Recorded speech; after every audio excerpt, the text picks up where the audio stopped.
Hello बच्चों, तो कैसे हो आप लोग। यहाँ पर फाइनली कक्षा 10वीं वालों के गणित का पूरा सॉल्यूशन वीडियो लेके आ चुका हूँ बच्चों। जो मैंने प्रश्नों का जो वीडियो अपलोड किया था बच्चों, बहुत सारे बच्चे कमेंट्स कर रहे थे कि सर सॉल्यूशन का वीडियो भी बना दो। तो मैं सॉल्यूशन का वीडियो बच्चों लेके आ चुका हूँ। जिन बच्चों ने पिछला वीडियो नहीं देखा है वो देख लीजिए, उन्हीं का हल मैं बताने वाला हूँ बच्चों। ठीक है, 100% यहाँ पर क्वेश्चन आपके आने वाले हैं, बहुत ही इंपॉर्टेंट है सारे क्वेश्चन आपके लिए। और 2023 बोर्ड का लक्ष्य आपका 90% होना चाहिए बच्चों, तब जाके मजा आएगा आपको भी पढ़ने में, क्योंकि त्रैमासिक में कोई नंबर आपके जुड़ते नहीं बच्चों। आपका लक्ष्य थोड़ा बड़ा होना चाहिए और 2023 बोर्ड का लक्ष्य आपका होना चाहिए बच्चों। ठीक है, तो आइए शुरू करते बच्चों। पहला क्वेश्चन देख लीजिए बच्चों। जो बच्चे यहाँ पर नए देख रहे हैं अभी, उनके लिए बता देता हूँ कि ये सारे प्रश्न मैंने पिछले वीडियो में अपलोड कर रखे थे। मैंने क्वेश्चन सारे पहले बता दिए थे, अब मैं इसका सॉल्यूशन लेके आया हूँ। तो पहला क्वेश्चन था बच्चों आपका, देखो, निम्न के एचसीएफ और एलसीएम ज्ञात कीजिए इन दोनों का। तो ये इनका आंसर है बच्चों, देख लो पहले का 26 और 91 का देख लो। मैंने एलसीएम पे निकाल रखा है, बहुत सारे बच्चों को एलसीएम नहीं आता है, तो एलसीएम भी मैंने निकाल रखा है, कोई दिक्कत नहीं होगी। ठीक है, तो 26 को हम इस प्रकार से लिख सकते हैं 2 गुणा 13, और 91 को भी 7 गुणित 13 लिख सकते हैं। अब बच्चों एचसीएफ क्या होता है, एचसीएफ क्या होता है बच्चों, जो दोनों में कॉमन संख्या आती है वही आपका एचसीएफ होता है। आपको कंफ्यूज होने की कोई जरूरत नहीं, यहाँ पर 13 इसमें भी आ रहा है, इसमें भी आ रहा है, तो आपका एचसीएफ बन जाएगा बच्चों 13। ठीक है, अब बच्चे एलसीएम में क्या लिखे, तो एलसीएम में क्या लिखना है, जो बचा वो लिखना है, यानी कि 2 लिख दिया, 7 लिख दिया। फिर एचसीएफ पे आपको लिखना है, ये दोनों नहीं लिखना है, जो बचा है पहले 2 7 लिख दो, और जो एचसीएफ आया है वो आपको ऐड कर देना है। फिर इनका गुणा आपस में करके आपका एलसीएम निकल के आ जाएगा बच्चों, यही आपका फाइनल आंसर है। ठीक है, नेक्स्ट क्वेश्चन था हमारा बच्चों 6 और 20 का। तो 6 और 20 का मैंने यहाँ पर एलसीएम भी निकाल दिया है, जो बच्चे एलसीएम नहीं निकाल पाते हैं उनके लिए मैंने यहाँ पर निकाल दिया है। ठीक है, फिर 6 को हम कैसे लिख सकते हैं बच्चों, 2 गुणा 3, क्योंकि इसके गुणनखंड निकाल दिए हमने। ठीक है, 20 के कैसे निकाले, 2 गुणित 5, ये निकाल दिए। अब एचसीएफ में क्या लिखेंगे, जो दोनों में कॉमन आ रहा है। ठीक है, तो दोनों में कॉमन आ रहा है, तो आपका एलसीएम ये एचसीएफ ये बन जाएगा। और एलसीएम क्या बनेगा, जो बचा हुआ है, देखो यहाँ पर क्या बचा है, 3 बचा है, 2 बचा है, 5 बचा है, तो ये तीनों तो हमने लिख दिए। फिर एचसीएफ आपको ऐड करना है, ये एचसीएफ भी ऐड कर दिया, फिर आपस में गुणा करके आपका आंसर आ जाएगा एलसीएम। ठीक है बच्चों, नेक्स्ट क्वेश्चन देखते हैं। यहाँ पर क्वेश्चन नंबर 2, क्वेश्चन नंबर 2 क्या था बच्चों आपका, यही था, एलसीएम और एचसीएफ आपको निकालना था बच्चों। 12 15 21 का, ये तीनों का एलसीएम यहाँ पर मैंने निकाल रखा है, देख लीजिए। ठीक है, अब देखो इनको हम इस प्रकार से लिख सकते हैं क्योंकि इनके गुणनखंड है। अब एचसीएफ में क्या लिखेंगे, तीनों में कॉमन क्या आ रहा है, 3 यहाँ पर भी है, यहाँ पर भी है, यहाँ पर भी, तो 3 आपका एचसीएफ हो जाएगा। और एलसीएम में जो बचा है वो लिखेंगे, देखो 2 तो यहाँ पर बचा है, 5 यहाँ, 7 यहाँ, 2 5 7, और आपका एचसीएफ ये 3 आपस में गुणा करके हमारा आंसर आ गया 420। ठीक है, नेक्स्ट क्या था, 6 72 120 का, यहाँ पर मैंने एलसीएम भी निकाल दिया, ये भी आप देख लीजिएगा। ठीक है, फिर इनके गुणनखंड मैंने यहाँ पर लिख दिए। अब यहाँ पर ध्यान लगाने की बात है बच्चों, 2 यहाँ पर भी कॉमन है, यहाँ पर भी कॉमन है, यहाँ पर भी कॉमन है, 2 तो निकल के आ गया। फिर क्या कॉमन आ रहा है, जितना कॉमन आया उतना आपको लिखना है। फिर 3 यहाँ पर भी है, यहाँ पर भी, यहाँ पर भी, तो 3 यहाँ पर लिख दिया, तो एचसीएफ बन जाएगा आपका 6, 2 3 6। फिर जो बचा है बच्चों वो हमने यहाँ पर ऐड कर दिया, तो आपका फाइनल आंसर 360 आ जाएगा। ठीक है, आई होप कि आपको समझ में आ रहा होगा। नेक्स्ट क्वेश्चन क्या था बच्चों हमारा, क्वेश्चन नंबर 3। जो बच्चे नए उनको क्वेश्चन भी बताते जाऊंगा मैं। ठीक है, देखो ये वाला क्वेश्चन था हमारे पास, एचसीएफ दे रखा था हमारे पास इन संख्याओं का, और एलसीएम हमें इनका ज्ञात करना था बच्चों। ठीक है, इनका, ठीक है, तो देखो यहाँ पर फॉर्मूला क्या होता है, एलसीएम गुणित एचसीएफ बराबर ए इंटू बी। ए इंटू बी क्या है, मतलब हमारे पास संख्या है वो होती है ए इंटू बी। ठीक है, तो यहाँ पर एलसीएम हमें ज्ञात करना है। ठीक है, तो एचसीएफ जो गुणे में है बराबर से उधर जाएगा तो बट्टे में चला जाएगा। ठीक है, तो यहाँ पर एलसीएम ज्ञात करने के लिए संख्या ए इंटू बी, यानी कि ए इंटू बी संख्या हमें पास दे रखी थी बच्चों, एचसीएफ भी हमारे पास दे रखा था। फिर हमने कुछ नहीं किया, आपस में इनका गुणा करके 9 से काट दिया बच्चों, तो हमारा फाइनल आंसर ये वाला आ गया, यही हमारा एलसीएम बच्चों। ठीक है, नेक्स्ट क्वेश्चन देख लेते हैं, क्वेश्चन नंबर 4। क्वेश्चन नंबर 4 क्या था बच्चों आपका, वो बता देता हूँ, जो बच्चे अभी नए हैं। ठीक है, जो नई बार देख रहे हैं, देखो निम्न द्विघात बहुपद के आपको शून्य ज्ञात करने हैं, उनके बीच का संबंध आपको ज्ञात करना था। चारों क्वेश्चन मैंने करवा रखे हैं, फिर से बता देता हूँ मैं। ठीक है, ये वाला, ठीक है, x square minus 2x minus का 8। ठीक है, यहाँ पर गुणनखंड विधि से हमने इसको इस प्रकार से तोड़ा है बच्चों। ठीक है, तो हमें 2x की जगह क्या लिखना है, -4x + 2x लिखना है। ठीक है, अब यहाँ पर दो जोड़ा बन रहा है, यहाँ से कॉमन हमने x लिया है बच्चों, तो यहाँ पर भी x बचा। ठीक है, माइनस यहाँ x यहाँ बाहर आ गया तो यहाँ पर सिर्फ 4 बचा, प्लस यहाँ से 2 कॉमन लिया तो यहाँ पर बचा x और 2 चौक 8, ये -4। ठीक है, नेक्स्ट यहाँ पर जो बचा है वो लिख लो।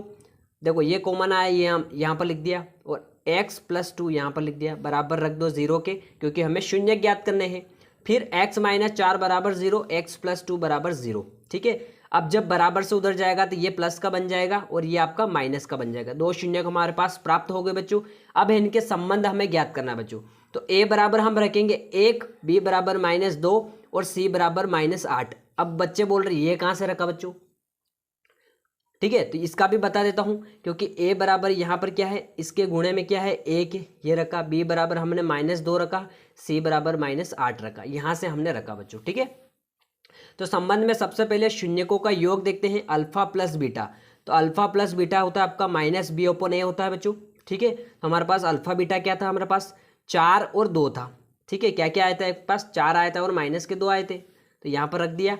फिर -b का मान -b, एक तो सूत्र में माइनस है और एक आपका b का मान -2 है, तो माइनस माइनस प्लस के 2/1 हो गए। और यहाँ पर देखो माइनस प्लस माइनस होते हैं, तो यहाँ पर 4 में से 2 गए तो 2, यहाँ पर भी 2, ये आंसर आपका सही है। दोनों इक्वल आंसर अगर आ रहे हैं तो आपका बिल्कुल संबंध सत्य होगा बच्चों। ठीक है, फिर नेक्स्ट शून्यकों का गुणनफल देख लिए, alpha into beta. Alpha into beta का मान होता है c/a, इसका फॉर्मूला। अल्फा बीटा के अपने पास 4 इंटू -2 है, तो 4 दूना 8, तो -8 बराबर ये भी आपके -8 बन जाएगा, क्योंकि c का मान -8 है और a का मान 1 है।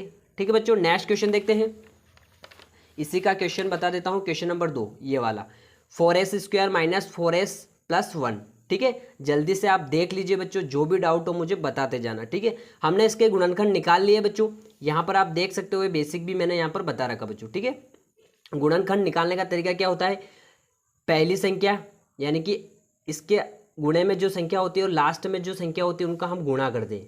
जो भी आता है उसके 2 ऐसे टुकड़े हमें बनाने रहते हैं जहां हमें बीच की संख्या प्राप्त हो जाए, यानी कि 4 आए तो 4 के 2 ऐसे टुकड़े बनाने जिनको गुणा करने पे तो 4 आना चाहिए और जोड़ने व घटाने पर बीच की संख्या आना चाहिए। तो वो जोड़ा आपका क्या बन जाएगा, ये वाला बनता है 2 × 2, 2 × 2 आपका 4 होता है बच्चों।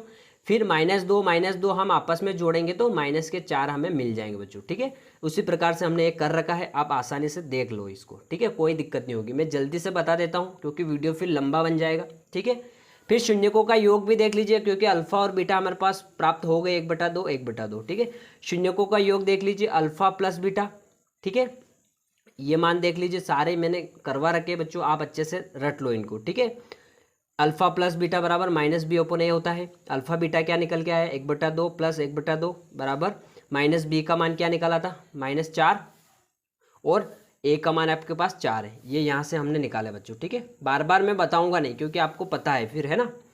फिर यहाँ पर क्रॉस मल्टीप्लाई कर लो बच्चों, 2 × 2 2 × 2 और नीचे का 2 × 2 = 4, ये भी आपस में हो गए, तो आपस में काट पीट कर हमारे पास एक आंसर आ गया।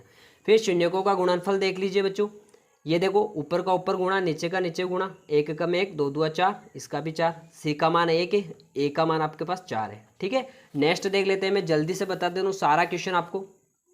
ठीक है, क्वेश्चन नंबर ये वाला देख लो, 3 x² + 7x + 10। ठीक है, इसका बेसिक मैंने यहाँ पर बता रखा है, यहाँ से पढ़ लेना है।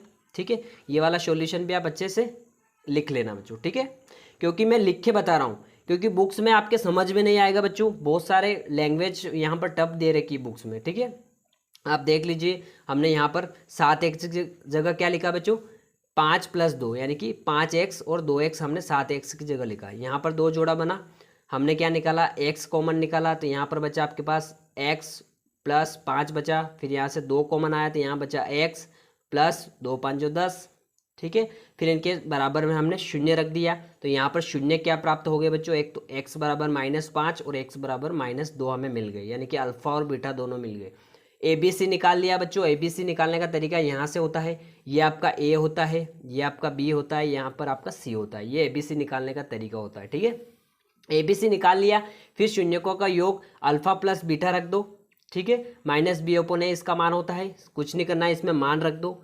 माइनस माइनस क्या होता है, जुड़ता है, लेकिन आंसर माइनस में आता है, तो -7 और यहाँ पर -b इसका मान हो जाएगा, इसका भी 7 हो जाएगा। ठीक है, ये भी आपका इक्वल आ गया। शून्यकों का गुणनफल में भी देख लीजिए बच्चों, -5 इंटू -2, तो 5 2 10, और गुणे में माइनस माइनस प्लस हो जाता है आपका। ठीक है, ये भी सही है आपका। ठीक है, नेक्स्ट देख लेते हैं, यानी कि एक और बचा इसका, ये वाला।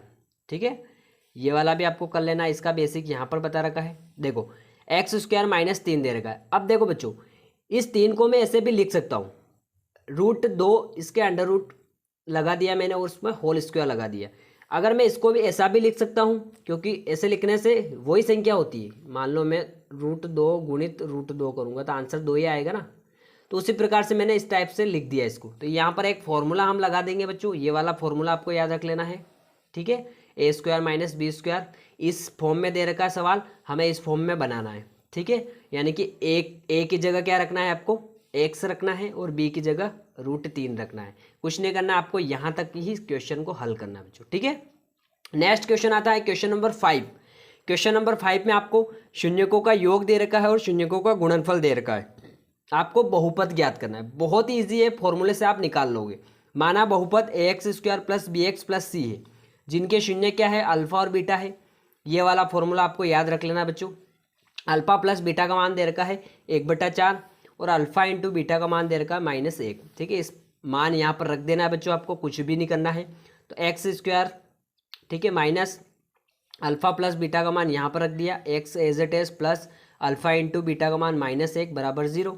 आप यहाँ तक भी करोगे बच्चे तो आपका आंसर बिल्कुल सही होगा, और जो बच्चे यहाँ तक भी करेंगे उनका भी सही होगा। ठीक है, यहाँ से फिर हमने एलसीएम ले रखा बच्चों, इनके बट्टे में कुछ नहीं तो 1 1 रख दिया, और इन तीनों का एलसीएम हमने लिया तो बच्चों 4 आया।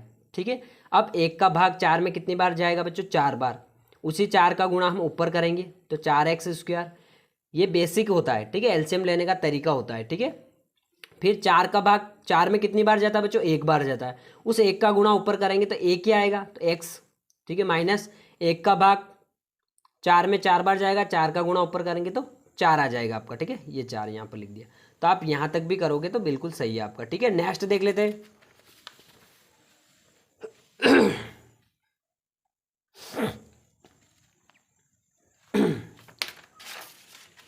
नेक्स्ट जो क्वेश्चन है ये वाला भी कर लेना आपको। माना बहुपद ax² + bx + c है, जिनके शून्यक अल्फा और बीटा दे रखे हैं। अल्फा प्लस बीटा का मान -3 है, और अल्फा इंटू बीटा का मान है 2 है, ये दे रखा आपको। ठीक है, कुछ नहीं करना, आप फॉर्मूला रख दो, फॉर्मूले से आराम से सोल्व हो जाएगा। ठीक है, x² as it is minus alpha plus beta की जगह हम क्या रखेंगे, -3, x as it is plus alpha into beta की जगह हम रखेंगे 2, ये 2 रख दिया बराबर 0। कुछ नहीं करना है, फिर x² प्लस यहाँ देखो minus minus plus 3x plus ये 2, ये आपका फाइनल आंसर। ठीक है, next question number 6। Question number 6 बता देता हूँ, जो बच्चे नए हैं उनके लिए ये वाला है हमारा क्वेश्चन नंबर 6। दो संख्याओं का अंतर 26 है और एक संख्या दूसरी संख्या की 3 गुनी है। ये वाला क्वेश्चन मैं बता रहा हूँ, इसका सॉल्यूशन। तो माना हुआ संख्या क्या हो जी, x एवं y है। तो प्रश्नानुसार इन दोनों का अंतर 26 है और पहली संख्या दूसरी संख्या की 3 गुनी है। ये हमारा समीकरण नंबर 1 और 2 बन गया। अब समीकरण 2 से x का जो मान है वो समीकरण 1 में रख दो, यानी कि इस x की जगह हमें क्या रखना है, 3y रखना है। देखो रख दो यहाँ पर, x - y बराबर 26, ये समीकरण नंबर 1 है आपकी। अब यहाँ x की जगह हमें रखना है 3y, तो यहाँ पर रख दिया हमने। तो ये आपस में घट जाएंगे, 2y बराबर 26, और यहाँ पर y का मान निकल के आ जाएगा 13, क्योंकि 2 उधर जाएगा, ये कट जाएगा और 13 बार कट जाएगा। ठीक है, उसी प्रकार फिर ये y का जो मान है आपका समीकरण नंबर 2 में आपको रख देना है। ठीक है, तो ये आपकी समीकरण नंबर 2 है। इस y की जगह हमें क्या रखना है बच्चों, 13 रखना है। ठीक है, तो ये हो जाएगा x बराबर 3 और गुणा में 13 रख दो, तो आपस में गुणा हो जाएगा तो 39 आ जाएगा बच्चों। ठीक है, एक संख्या आपके पास आ गई 13 और एक आ गई 39। देखो इससे 3 गुनी है, ये बिल्कुल है, 33 39, ये बिल्कुल सही है। नेक्स्ट क्वेश्चन देखते हैं, क्वेश्चन नंबर 7। जो बच्चे अभी नए हैं उनके लिए भी बता देता हूँ। क्वेश्चन नंबर 7 क्या था हमारे पास, ये वाला। दो संपूरक कोणों में बड़ा कोण छोटे कोण से 18 डिग्री अधिक है, उन्हें आपको ज्ञात करना है। ठीक है, ये वाला। तो ये वाला भी बहुत ईजी है, आप प्रतिस्थापन विधि से इसको भी हल कर सकते हो। तो माना कोण x व y है, तो प्रश्न अनुसार इन दोनों का जो योग होगा वो किसके बराबर होगा, 180 डिग्री। क्यों, क्योंकि कोण सभी कोणों का योग 180 डिग्री होता है। ठीक है, तो दूसरी शर्त में बोल रहा है 18 अधिक है, उन कोणों का जो बड़ा कोण है उससे 18 अधिक है, तो हमें पता थोड़ी है कि कौन सा कोण है, कोण तो 3 होते हैं, तो हम इन दोनों को माइनस करेंगे तब हमें पता चलेगा उसके बराबर में 18 रखेंगे। समीकरण नंबर 1 और 2 हो गया, ठीक है। अब यहाँ पर समीकरण 2 से हम x का मान निकालेंगे तो 18 एज इट इज, और ये y इधर जाएगा तो प्लस का बन जाएगा, तो ये मान हम समीकरण 1 में रख देंगे बच्चों। 1 में रख दो, x की जगह क्या रखना है 18 प्लस y रखना है, तो ये हो जाएगा आपका 2y और 180, 18 उधर चलेगा माइनस, तो ये हो जाएगा 2y बराबर 162 बचेंगे, तो y का मान 81, ठीक है। अब 81, अब y का मान 81 आ गया, तो y की जगह हमें 81 यहाँ पर रख देना है, ठीक है। इस जगह, इस y की जगह 81 रख दिया है, तो आपका फाइनल x का मान आ जाएगा 99, ठीक है बच्चों। ये आपका बच्चों पार्ट 1 है, क्योंकि इसमें इतने क्वेश्चन मैं कवर नहीं कर पाया हूँ, 7 क्वेश्चन और बचे हैं आपके, सॉरी 8 क्वेश्चन और बचे लगभग, ठीक है। वो मैं मॉर्निंग तक आपको प्रोवाइड करवा दूंगा बच्चों, अभी आप इनकी तैयारी करो। तो मिलते हैं नेक्स्ट वीडियो में, अभी के लिए इतना ही। थैंक यू बच्चों।